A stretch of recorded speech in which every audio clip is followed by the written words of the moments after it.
Assalamualaikum warahmatullahi wabarakatuh. Perkenalkan, nama saya Septiana. Saya dari jurusan PGSD kelas A semester 1. Saya ingin sedikit menjelaskan tentang asal mula perkembangan bahasa Indonesia. Asal mula perkembangan bahasa Indonesia. Bahasa Indonesia berasal dari bahasa Melayu. Menurut Steinhafer pada tahun 1991, halaman 195, bahasa Melayu dikenal kurang begitu berarti. Bahasa itu hanya banyak digunakan untuk penduduk di pulau dan di seberang Sumatera. Di antaranya banyak bahasa yang digunakan di Nusantara, hanya bahasa Melayu yang ketinggalan. Sejarah perkembangan bahasa Melayu menjadi bahasa Indonesia.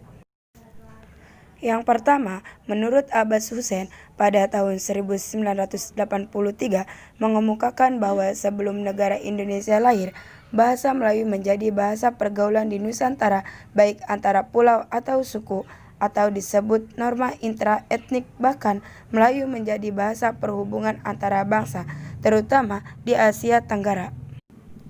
Yang kedua, bahasa Melayu menjadi bahasa resmi di dua kerajaan besar di Indonesia, yaitu di Kerajaan Majapahit dan Kerajaan Sriwijaya. Kedua kerajaan tersebut kerajaan yang terkenal di Nusantara.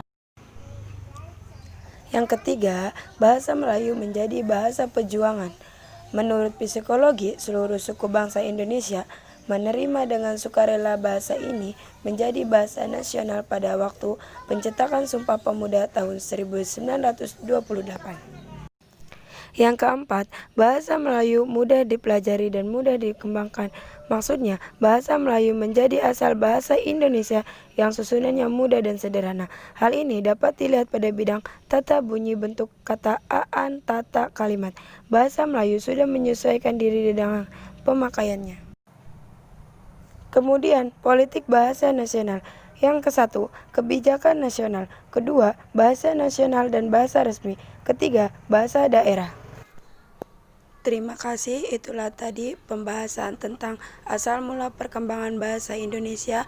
Mohon maaf bila ada kesalahan dari kata-kata ataupun catatan.